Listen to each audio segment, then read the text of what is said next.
Agora, a última série de alternativas, que vai da letra Q até a letra V, é uma outra operação própria de conjuntos, que é a operação de complementar. Ok?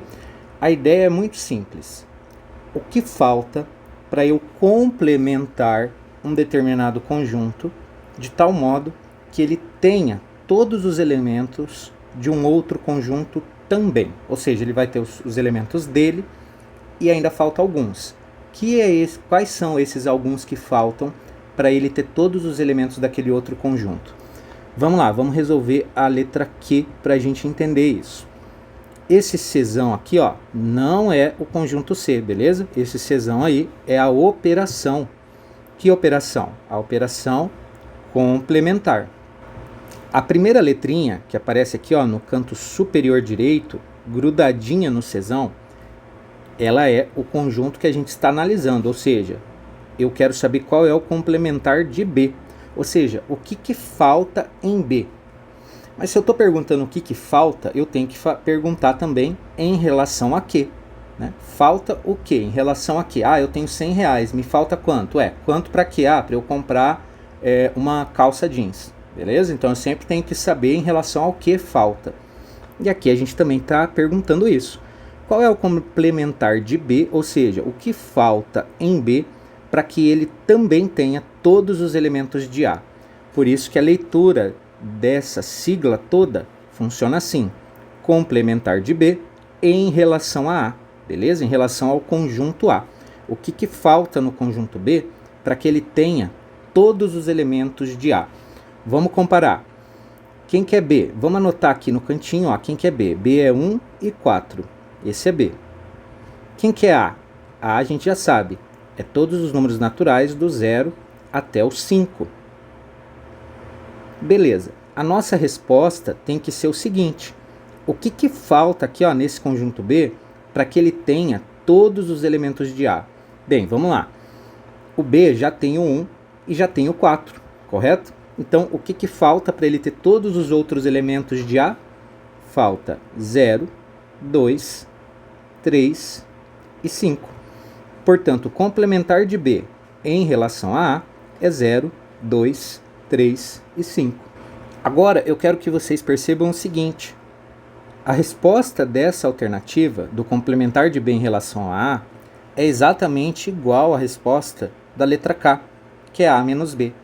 Portanto, existe um jeito rápido da gente descobrir o complementar entre quaisquer dois conjuntos. Basta a gente pegar o segundo conjunto e fazer uma continha de menos com o primeiro, ou seja, o de baixo menos o de cima. Ó, quem que é o de baixo aqui? O A, menos o de cima, que é o B, beleza? Então vamos aplicar isso na letra R. O complementar de A em relação a B nada mais é do que fazer B menos A. A gente já fez essa conta? Já, ó, lá na letra L, não precisamos nem esquentar mais a cabeça. A gente já sabe que é conjunto vazio. E por que é conjunto vazio? Pensa comigo. A gente acabou de ver que o complementar é saber quais elementos faltam para que um primeiro conjunto tenha todos os elementos do segundo conjunto. Mas pensa comigo, o A já tem o 1 e o 4. E o B é justamente 1 e 4, ou seja, não falta nada para o A ter todos os elementos de B. Por isso que a nossa resposta do complementar tem que ser o conjunto vazio. Vamos para a letra S. Complementar de C, ó, complementar do conjunto C em relação ao conjunto A. Ou seja, quanto que falta, quais elementos faltam para que o conjunto C tenha todos os elementos de A?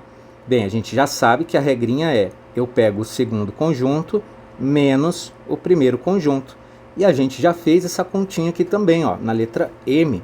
Portanto, a gente já sabe a nossa resposta. A menos C vai ser 0, 1, 2, 3 e 4.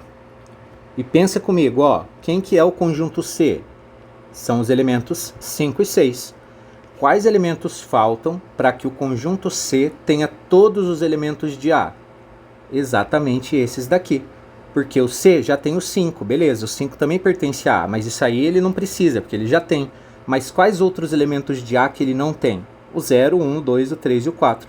Por isso que o complementar de C em relação a A são esses elementos aqui, ok?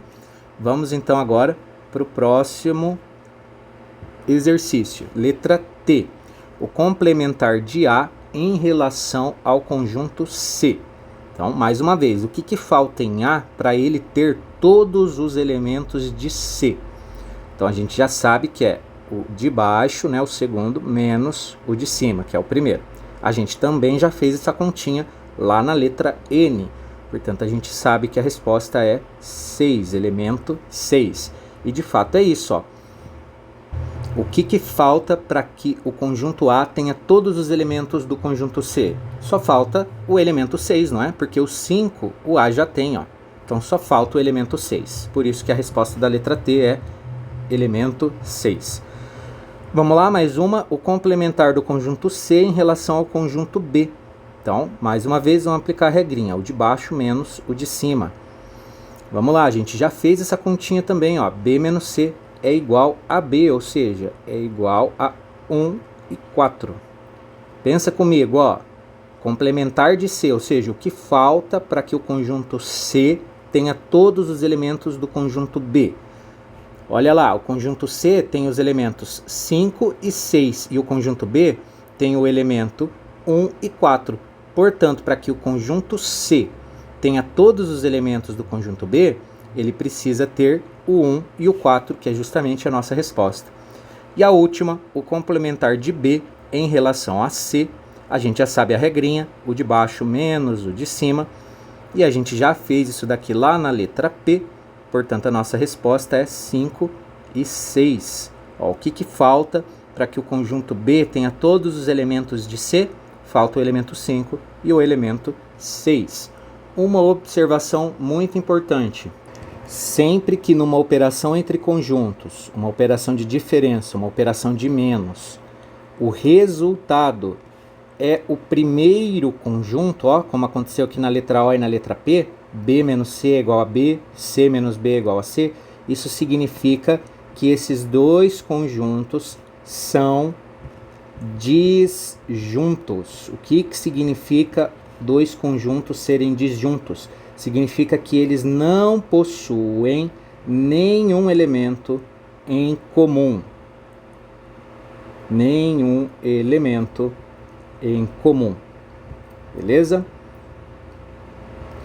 E é justamente isso que a gente percebe, ó. O B e o C não possuem nenhum elemento em comum, por isso que eles são ditos disjuntos. E por fim, uma última observação é que quando um conjunto possui apenas um elemento, ele é chamado de conjunto unitário. Por exemplo, aqui na resposta da letra F, a resposta da letra F é um conjunto unitário, ok? A gente tem outros exemplos aqui, ó, conjunto unitário também, conjunto unitário, e assim a gente finaliza a questão 4.